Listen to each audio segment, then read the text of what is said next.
covering President Trump pulling ICE and federal agents from Minneapolis.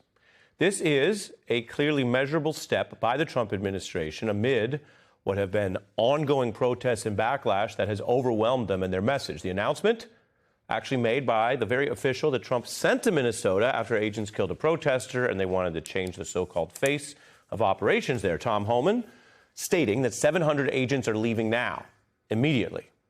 That is a measurable drawdown. We also want you to have the full picture. It still leaves about 2,000 agents there, which is unusual. This whole way that Trump has been putting ICE and DHS agents in these places has been unusual. And they are part of a larger force that we know has been drawing the protests over everything from the masked policing to the menacing of American citizens. Some agents caught on camera threatening people, threatening to punish First Amendment rights, the unprofessional and untrained tactics, and what you see on your screen, the 2 Americans slain, which has shocked the nation's conscience. So before I go any further, let me just tell you what the facts are here tonight. President Trump is reducing the forces there. That's a fact. And the Trump administration is publicizing it. For a very PR-conscious president, that shows the impact of these protests and the pressure and this backlash, because there has been, at the political level, a failure by the administration to do what it so often does, to try to change the subject, replacing one outrage with another, with one topic with another. Trump has done that. That's one of his well-known media political tactics, something that even his critics say with lament that he is effective at, because he has been a reality show star, a self-promoter, an early Twitter adopter. Everybody knows how he does that, and it's failed here. So now, after all of this and those deaths and these other problems, the Trump administration is trying to shift both message and policy. And that means there can still be the usual exaggerations. As journalists, we try to fact check and cover what's happening, but there is a shift. Activists warning the administration has a much more to do if it is going to actually respect the Constitution and public safety in Minnesota and elsewhere, which is why protesters are continuing on many efforts. There's now about 30,000 people and counting trained as constitutional observers. That's in that state alone. Across the country, this issue has become a focal point for the protests against Trump and the king-like efforts to search or patrol or police and even kill, all without the legal oversight that this country has long demanded, especially of federal government intrusions into what is usually local police tactics.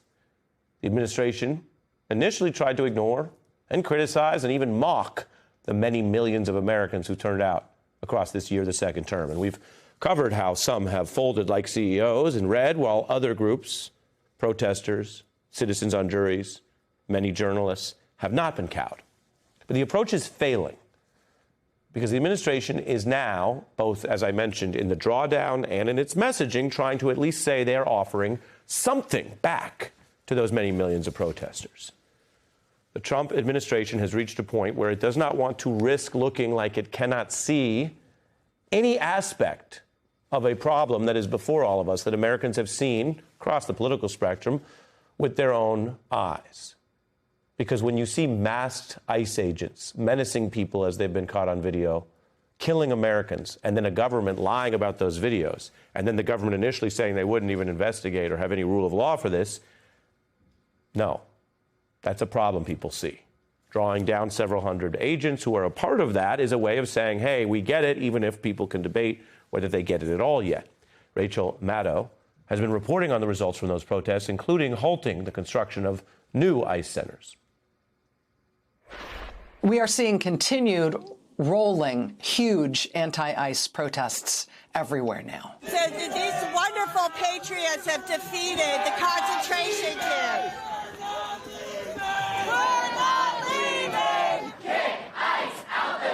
My director of inspections, licenses, and permits revoked the building permit for this detention center. Are they going to be able to build a huge permanent archipelago of camps, of lawless prison camps? There's pushback everywhere, including in red states, red counties, and red cities, that says no. Pushback everywhere saying no. Pushback of huge, measurable levels. Citizens also showing courage in places where we just watch agents kill their neighbors, even as CEOs and elites fold. Local officials using powers. We can take it off let's take off that video for a sec. I'm getting so many flashes. Local officials using powers that they have to thwart the ICE tactics in any way they can. As Rachel described there, this is still a country we have here. That means there's local officials.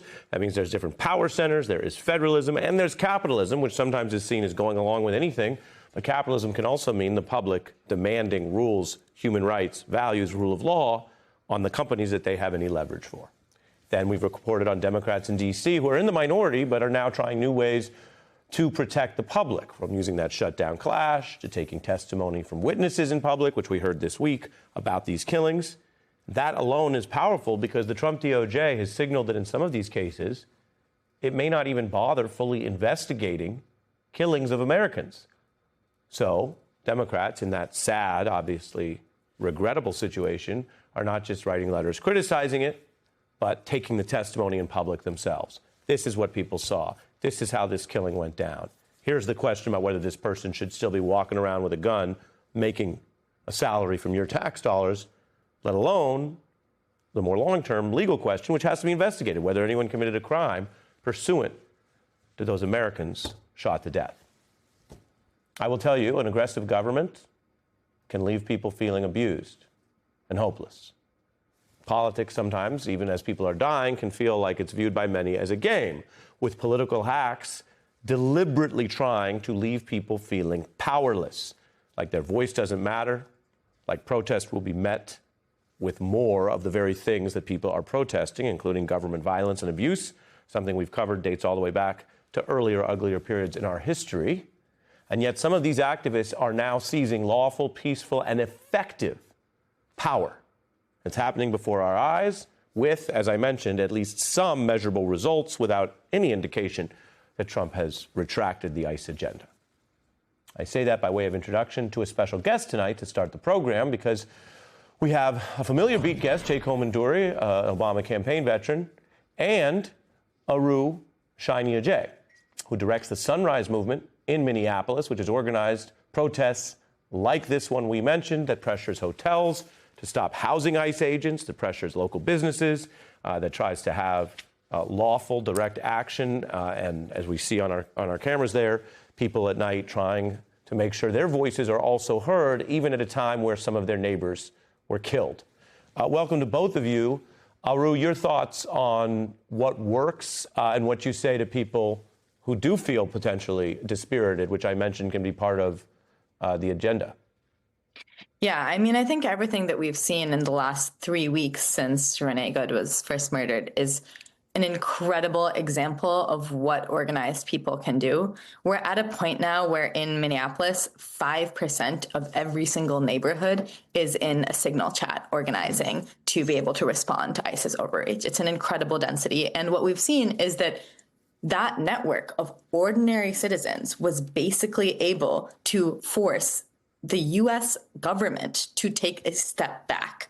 To force the government back is an incredibly powerful thing. And it happened because of the density of organizing happening right now. It happened because, and you can hear this from Greg Bovino himself, it happened because his agents can't go anywhere without getting yelled at, getting blocked from the roads, getting noise outside the hotels they sleep at, getting refused service at restaurants. We're making it impossible for them to operate, and that is having success.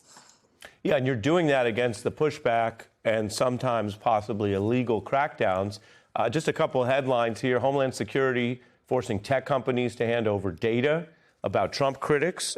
There can be times where that's legal. There can definitely be times where it violates the First Amendment, depending on the details. The DHS having these secretive subpoenas, again, around Americans. When we talk about sometimes now security letters or that being used against possibly foreign terror attacks, legally, that's been allowed. Whether that can work against Americans in the long run once exposed is a big question. And you see local coverage in Maine, ICE demanding a Maine sheriff's employment records result after he criticized it, which shows you, as is often the case when there's autocratic creep, Aru, someone who's devoted their life to being in law enforcement in Maine, learning very quickly that if you exercise First Amendment rights, sheriffs can obviously speak on these matters. There may be a DHS Trump crackdown. Your view of how your teams are fighting this, you can't minimize it and say it's not a risk, but how are you fighting it and sort of keeping spirits up? I mean, I think that something very beautiful was unleashed in the Twin Cities the last 3 weeks. This sense of solidarity, of being on the same team. I think about the moment after Alex Priddy was killed. I drove out to a few blocks, or the block where he was shot. And the minute that I got there, I saw this man getting tackled to the ground and having tear gas like sprayed at him. And a couple of us like pulled him up, and I remember grabbing snow and like pushing it to his face to like wipe off the tear gas. And there was just this fear, but also this sense of like, we're in it together. And I think that's what it is at the end of the day. Like, people are seeing crisis happen, and it is actually calling us closer together and into more bravery and more courage. So yeah, there might be tracking and there might be surveillance, but I think courage models courage, and hundreds of thousands of people are finding that out right now. Che, what does political history teach us about what Aru is sharing there? Well, I think that courage is contagious. And I think you definitely saw that with what Aru and the Sunrise Movement and the people of Minnesota did in pushing back against Trump and MAGA. And what it really did show us is that, you know, normal people taking to the streets are far more powerful than any of these elites who have coddled to Trump, who have surrendered to Trump, could ever imagine. You know, as another famous Minnesotan said, the times they are a-changing. And the reality is that the MAGA vibe shift that people talked about a year and a half ago, that caused all this elite surrender to Trump, it is now shifted back, and it is shifted back because of the people of Minnesota.